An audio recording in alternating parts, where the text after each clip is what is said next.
Cell 10 से लेके 50% की छूट। ये तरीका होता है मैयत के गुस्ल का।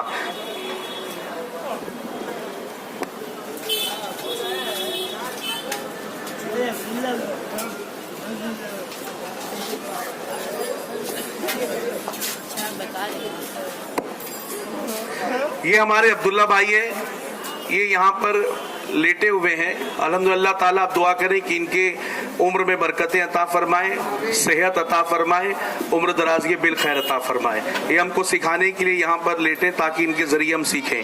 अब मैयत को जब हम गुस्ल देते हैं तो सबसे पहले क्या किया जाता है, एक तो पहले हम घबराते बहुत हैं कि गुस्ल देने कैसे जाएं, हमें दुआ नहीं आती और हमें फला काम नहीं आता, हमें दुआ पानी डालते वक्त क्या पढ़नी चाहिए, और अगरबत्ती जब सुलगाई जाती है, लुबान किया जाता है तो क्या करना चाहिए। तो याद रखें कि मैयत के गुस्ल में एक ही फर्ज है। कितना फर्ज है? कितना फर्ज है?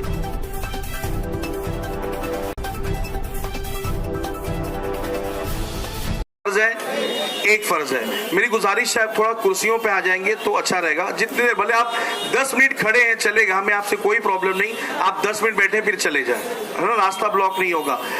तो कितना फर्ज है मैयत के गुस्ल में? एक फर्ज है। वो फर्ज क्या है कि पूरे मैयत के जिस्म से पानी का बह जाना, पूरे मैयत के जिस्म से पानी का बह जाना। तो मेरे प्यारे आका सल्लल्लाहु अलैहि वसल्लम के प्यारे दीवानों, तो जब मैयत को गुस्ल, एक तो पहले जब किसी का इंतकाल हो जाए, हम जब वहां पहुंचे हैं तो हमें करना ये चाहिए। बहुत सारे लोग हाथों को मैयत के इस तरीके से सीने पे रख देते हैं, तो ये गलत तरीका है, बल्कि साइड में रख दें, या तो जैसे नमाज पढ़ा जाता है उस तरीके से हाथ को बांधें, लेकिन किनारे हम छोड़ दें हाथ को, और चेहरे को हम दाएं तरफ हल्का सा, दाएं तरफ थोड़ा सा मोड़ दें।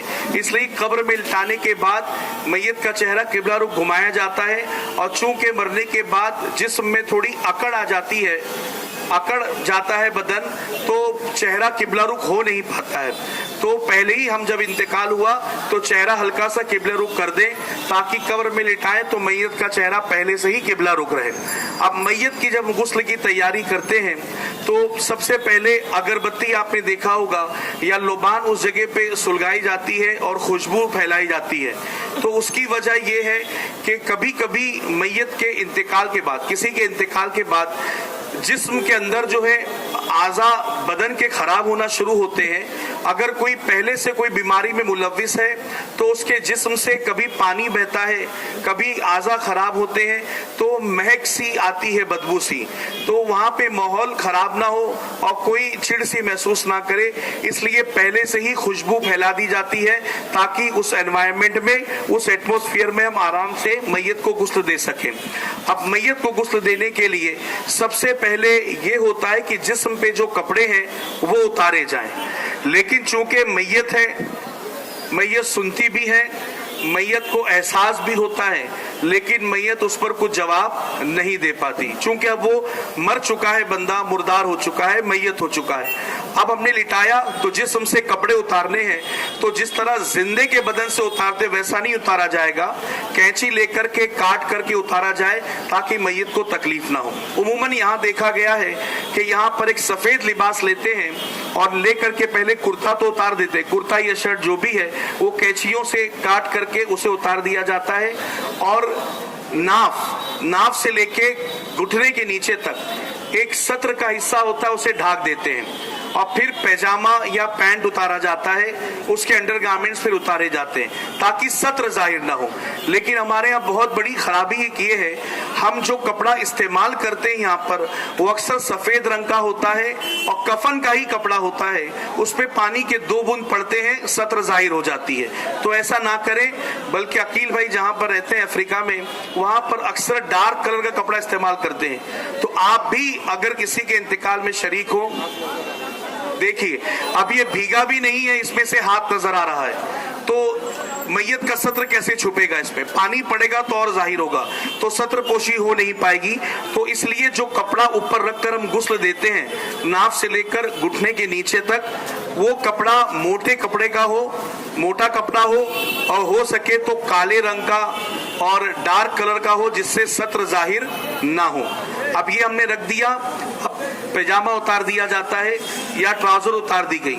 अब मैयत है यहाँ पर, तो सबसे पहले मैयत को इस्तिंजा कराया जाता है। इस्तिंजा से मुराद उसके प्राइवेट पार्ट्स को धोया जाता है, और वो धोने की सूरत ये है कि हम हाथ में ग्लव्स पहन लेते हैं, और ग्लव्स पहनने के बाद और फिर जो है अगर ग्लव्स ना मिले तो कपड़े को हाथ में लपेटा जाता है, और इस तरीके से कपड़े को हाथ में लपेट लेते हैं, और लपेटने के बाद रुई कपास जो होता है उसका बंडल अपने हाथ में ले लेते हैं, और लेने के बाद फिर जो है इस्तिंजा कराया जाता है। इस्तिंजा कराने की सूरत ये है कि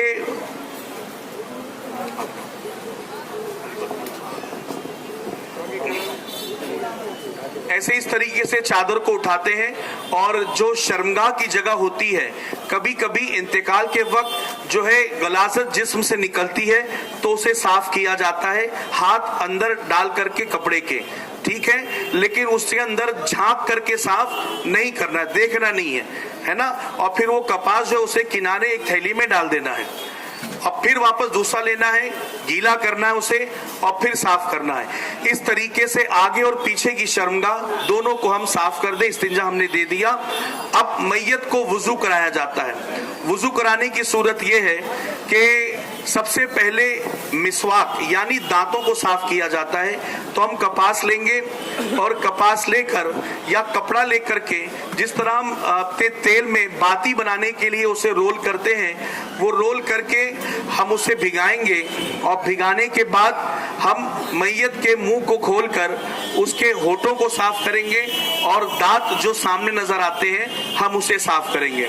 और उसके बाद फिर जो है दूसरा कपड़ा या तो कॉटन कपास के रोल को लेकर बाती जैसा बनाकर मैयत की नाक के दोनों नथनों को उसको साफ करेंगे, और फिर वापस से साफ दूसरा कपड़ा लेकर भिगाकर फिर साफ किया जाएगा, और फिर चेहरे पर पानी डालकर धोया जाएगा। चेहरे पर हमने पानी डाला और धो दिया, चेहरा धुल गया। अब इसके बाद गुस्ल देना है।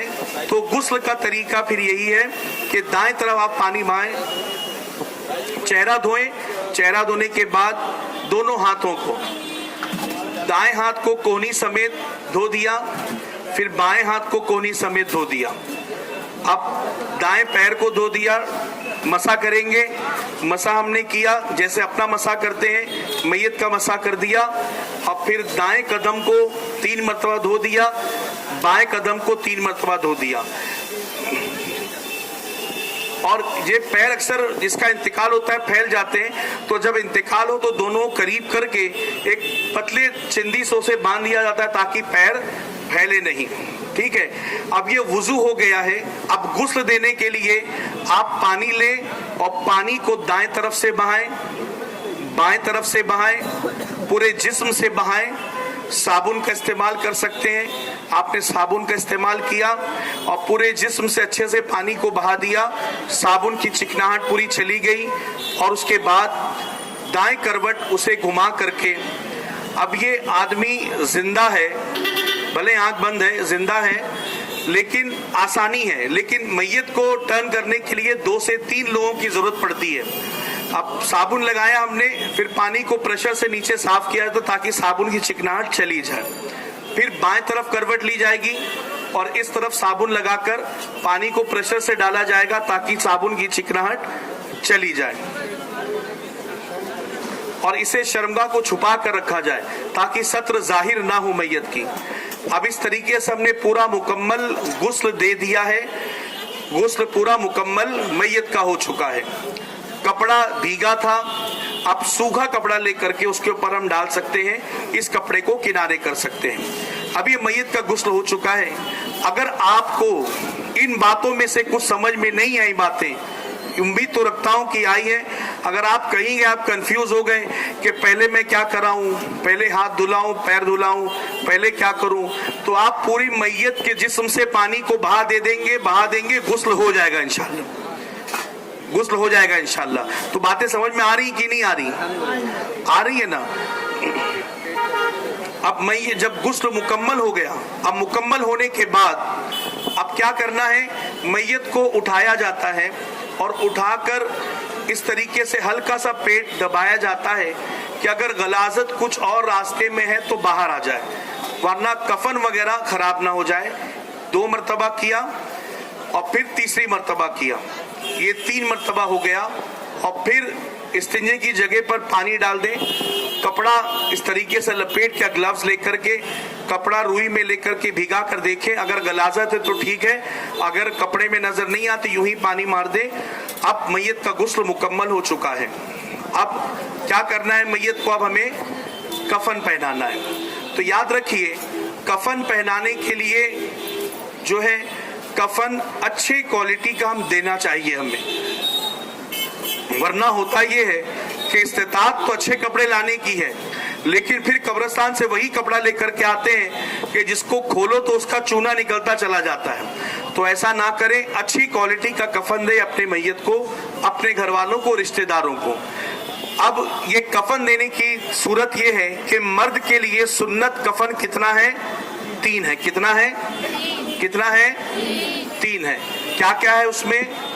एक तो लिहाफ है, जिसको लिफाफा भी कहा जाता है, जो सबसे पहले बिछाया जाता है। दूसरा तहबंद है, जिसको इजार भी कहा जाता है।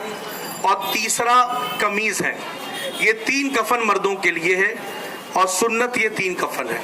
अगर कई हालतें मजबूरी ऐसी है कि उसे कुछ ना मिला तो एक कपड़ा पूरे बदन को लपेट देते हैं, वो एक कफन वो भी होता है। लेकिन हमें आज वैसे हालात नहीं है, तो सुन्नत पर अमल करें। मैयत को 3 कफन देना है मर्द को, तो ये 3 कफन है।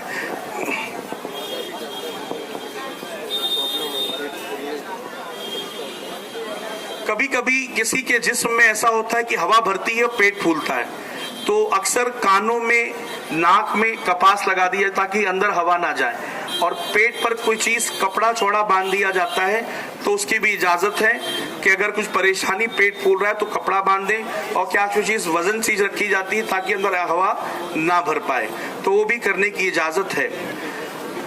और आंख खुली हो, जब इंतकाल होता है तो आंख खुली रहती है, क्योंकि फरमाया गया कि रूह इस तरफ से जाती है, सर के तरफ से, तो मैयत अपनी रूह को, मुर्दा देखता है जाते हुए इंसान, और उसकी आंखें खुली रह जाती हैं, तो उसे बंद करें दुआ पढ़ते हुए, बिस्मिल्लाहि अला मिल्लति रसूलिल्लाह सल्लल्लाहु तआला अलैहि वसल्लम।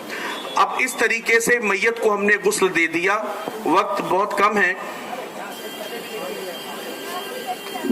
कफन बिछा करके आपको बताया जाएगा कफन क्या क्या होता है, कैसे होता है। हाँ। पहले तो एक कफन होता है नीचे, जिसको लिहाफ कहा जाता है। उसकी जो लंबान होती है सबकी यकसा नहीं होती है। जैसे अगर मैं लंबा हूं, ये आपको दिखाने के लिए हमने एक कपड़ा लिया है, वरना ये ना सोचे हमको तो कह रहे थे कि अच्छा कफन दो और ये तो सस्ता लेकर के आए। तो ना यहाँ पर मैयत है और ना ये कफन है, हम सिर्फ आपको सिखाने के लिए इसे बनाए हैं। तो ये कपड़ा हल्का है, आप अच्छी क्वालिटी का कफन इस्तेमाल करें। कफन जो हम नीचे लिहाफ बिछाया जाता है, जिसको लिफाफा भी कहते हैं, उसको जो है, उसकी लम्बान, जिसका इंतकाल हो गया है, उससे थोड़ी बड़ी होनी चाहिए, ताकि उसके सर पर बांध दिया जाए और पैरों के तरफ बांध दिया जाए। और याद रखिए, उसकी चौड़ान ऐसी होनी चाहिए कि कम से कम उसके जिस्म का हिस्सा जो है, उसकी चौड़ान जो है हम लपेटे तो मैयत पूरी तरीके से, इस तरीके से अंदर लपट जाए, ओवरलैप हो जाए, एक के ऊपर एक चढ़ जाए। और अगर छोटा है तो उसमें और कपड़ों का जोड़ लगाकर उसे हम चौड़ा कर सकते हैं। अब इसमें बहुत सारे होता है मामला कि घर की औरतें बोलती है नहीं, मशीन से सी नहीं सकते, सिर्फ हाथ से ही सीना है। तो ऐसा कुछ नहीं, आप मशीन से भी सीकर इसकी चौड़ान बढ़ा सकते हैं। तो पहले उस लिफाफे को बिछाया जाएगा और उसके बाद तहबंद बिछेगी। एक बहुत बड़ी हम जो है, हमारे अंदर कमी है कि हम तहबंद जो है वो मैयत की कमर से लेकर के घुटने तक का रखते हैं, लेकिन ये गलत है। बाहरी शरीयत में मैयत की तहबंद का साइज बताया गया है सर की चोटी से लेकर पैर तक। उसे तहबंद कहा जाता है। उसमें खुलासा भी कहा जाता है तहबंद, लेकिन हकीकत में वो उसे रैप किया, लपेटा ही जाता है लिफाफे की तरह, तो इसे तहबंद कहते हैं। अब कहीं पर भी इंतकाल में हम जाएं, अगर गुस्ल देने वाला वो कफन काट रहा, उसे कह दें कि तहबंद जो है कमर से लेकर टखने तक नहीं, बल्कि सर से लेकर के पैर की चोटी तक, पैर की एड़ी तक, ये साइज तहबंद का होना चाहिए। और लोग क्या करते हैं, इसके पहले कमीज बिछाते हैं और फिर तहबंद बिछाते हैं, जो गलत है। बल्कि पहले हमें तहबंद बिछाना है और उसके ऊपर कमीज बिछाना है। फिर जब मैयत को पहनाएंगे तो पहले कमीज आएगी और फिर तहबंद लपेटेंगे और फिर लिफाफा लपेटा जाएगा। और इस तरीके से कफन की कमीज की साइज होनी चाहिए कि जो लंबान आगे है, यानी मैयत के घुटने के नीचे तक, उतनी ही पीछे होनी चाहिए। अभी इसमें हमने बहुत शॉर्ट किया है पीछे का हिस्सा, हाँ वो मत देखें आप, हमें ये देखना है कि आगे से भी जितना लंबा है, पीछे से भी उतना ही लंबा कमीज का साइज होना चाहिए। अब इसको हमने बिछा दिया।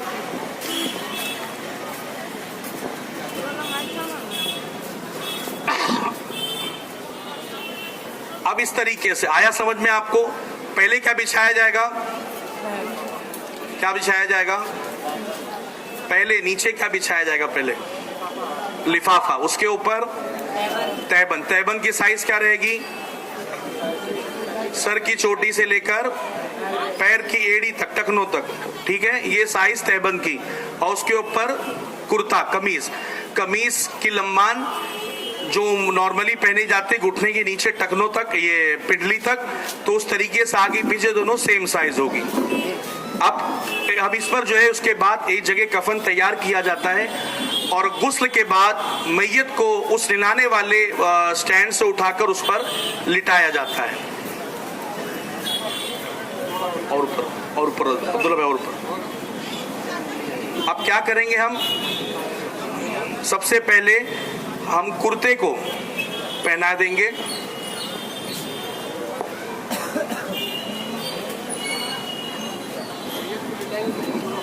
मैयत को हमने निलाया है तो उसके ऊपर एक कपड़ा पड़ा हुआ होता है जो उसके सत्र को छुपाता है। अब हमने उसे लिटाया, कपड़ा हटाएंगे नहीं, पहले कुर्ता पहना दिया जाएगा। कुर्ता पहनाने के बाद जब उसका जिस्म कवर हो गया, फिर इस तरीके से हम जो है उस कपड़े को हटा देंगे। अब ये हो गया। अब इसके बाद क्या करना है? काफूर होता है जिसको कैंफर भी कहते हैं, उसको घुटनों में और हाथों में, कोहनियों में, जिस्म पे जो है अच्छे तरीके से लगा दें। इवन जब गुस्ल दिया जाता है तो गुस्ल का आखिरी पानी जो है हम गर्म करते, उसमें भी काफूर डाल करके गुस्ल दे दें। काफूर को कफन के अंदर भी हम छिड़क दें, उससे जो है कीड़े मकोड़े करीब में नहीं आते हैं। अभी हमने कुर्ता पहना दिया, उसके बाद क्या लपेटेंगे? तहबंद। तहबंद का भी साइज चौड़ान में होना चाहिए इतना कि एक के ऊपर यहां से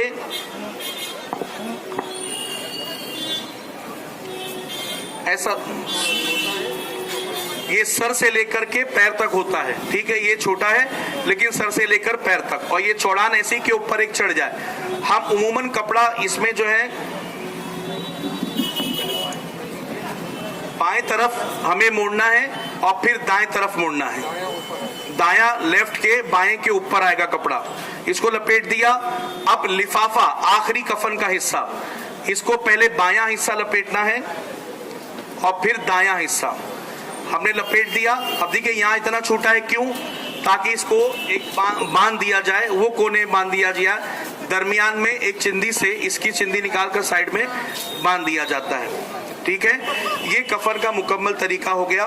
बांधने के बाद ये थोड़ा खोल दिया जाता है ताकि घर वाले आखिरी ज़ियारत कर ले। लेकिन होता ये है कि औरतों का भी जनाजा है तो गैर मर्द उसकी ज़ियारत के लिए आते हैं, मर्दों का जनाजा है तो गैर औरतें आती ज़ियारत के लिए। तो खुदारा ऐसा ना करें। अब ये सिलसिला मुकम्मल हो चुका है कफन का। अब आप मुझे बताइए, क्या ये बहुत मुश्किल काम है? क्या ये बहुत मुश्किल काम है? नहीं। तो हम पीछे क्यों हटते हैं? एक मरतबा मुझे सेंटा क्रूज से फोन आया कि अब्दुल कदीर भाई आप आ सकते हैं। मैंने कहा क्यों? बोले यहाँ पे गुस्ल देने वाला कोई नहीं। मैंने कहा करीब की मसाजिद में देखो, बोले एक मस्जिद है और वहाँ के भांगी साहब कहीं बाहर गए हुए हैं। तो हैरत की बात हुई, इतने बड़े गोलीबार वाले इलाके में जहाँ आबादी इतनी मुसलमानों की है, उसमें कोई एक बंदा ऐसा ना था जो मैयत को गुस्ल दे सके। तो मेरे प्यारे आका के प्यारे दीवानों, इस चीज का ख्याल रखें और याद रखें गुस्ल जरूरी है। अगर गुस्ल नहीं दिया गया तो नमाजे जनाजा भी नहीं होगी, नमाज जनाजा भी नहीं होगी। इसलिए गुस्ल देना निहायत ही ज़रूरी है। ये बहुत ही मुख्तसर में आपको आज यहाँ बता दिया गया। इंशाल्लाह फिर कभी मौका मिलेगा तो हम जो है हलकों में या फिर मौला अली दरगाह मस्जिद के नीचे सहन में अच्छे तरीके से बराबर साइज का कफन लेकर इंशाल्लाह आपको बताया जाए किस तरीके से जो है कफन पहनाया जाता है। और इस तरीके से इसमें शरीक होना, जनाजे में शरीक होना, अल्लाह ताला जब तक बंदा जनाजे में शरीक होता है तो हर कदम के बदले अल्लाह ताला गुनाहों को माफ फरमाता है। बंदा 40 कदम चलता है उसे गुनाहों को माफ फरमाता है, 40 साल के गुनाहों को माफ फरमाता है। और फरमाया गया गुनाहे कबीरा को भी खुदा इस अमल के सदके माफ फरमाता है। और जब जनाजे को हम लेकर जाते हैं कब्रिस्तान में नमाज जनाजा के लिए, तो नमाज जनाजा के वक्त अक्सर शोर मचता है, कितनी सफ़े हुई, 7 हो गई, 15 कर दो, 7 हुई, 8 हुई, नहीं, थोड़े जन पीछे जाओ, 9 कर दो। हमारे शरीयत में फरमाया गया किसी की नमाज जनाजा में अगर 3 सफ़े बन गई, अल्लाह ताला उस बंदे की मगफिरत फरमाता है। तो लिहाजा अब वहाँ पर नमाज जनाजा अदा करें। अदा करने के बाद मैयत को जब दफनाया जाता है, दफनाते वक्त जो है उसमें अहदनामा शिजरा वगैरह रखा जाता है, वो रखे। और जब मैयत में बरगा लगाया जाता है, चटाई लगाई जाती है और जो मिट्टी डालते हैं दुआ पढ़ते हुए डाले, मिन्हा खलकनाकुम वफीहा नुईदुकुम व मिन्हा नुखरिजुकुम तारतन उखरा। और फरमाया गया उतने देर वहाँ पर खड़े रहे जितने देर तक एक ऊंट के जानवर को, ऊंट को ज़बा करके उसके गोश्त को तकसीम करने में जितना वक्त लगता है उतने देर हमें वहां पर खड़े रहकर जिक्र अस्कार करना चाहिए। कब्र में जब लिटाया जाता है तो अक्सर कुल की मिट्टी जमा की जाती है, तो उसका तकिया बना दिया जाता है ताकि उसके कुल के फयूज़ु बरकत मिले। और फिर और मिट्टी लेकर के नीचे रखा ताकि दाएं तरफ जो है चेहरा जो है मैयत का रहे दाएं तरफ, और आका अलैहिस्सलातु वस्सलाम की ज़ियारत नसीब हो तो बंदा अदब के साथ हुजूर की बारगाह में पेश हो सके।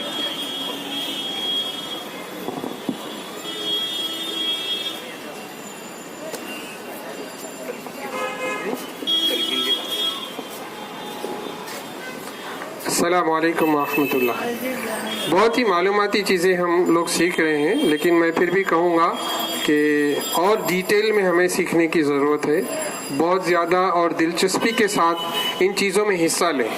जहाँ कहीं भी मैयत हो रही हो आप शौक़ से वहाँ पर जाएं। अगर पहली मर्तबा में आप गुस्ल नहीं भी दे रहे हैं तो शामिल हो जाए, तो प्रैक्टिकली आप देख सकते हैं क्या हो रहा है, क्या हमने सीखा है और क्या हम देख रहे हैं। ये बहुत ज़रूरी है। और ख़ास तौर पर जब मैयत किसी का वक्त करीब होता है तो हमें पता चल जाता है भाई बड़ी उम्र है या बीमार है या बस आखिरी वक्त है, तो उस वक्त जो है कलमे तैयबा का विर्द करना ये भी ज़रूरी है। हम कलमा पढ़ते रहें, मैयत को ना कहें पढ़ने के लिए, हम उसके सामने कलमे तैयबा का विर्द करें, ला इलाहा इल्लल्लाह मुहम्मदुर रसूलुल्लाह, ला इलाहा इल्लल्लाह मुहम्मदुर रसूलुल्लाह। आई थिंक मजमा झूम करके अगर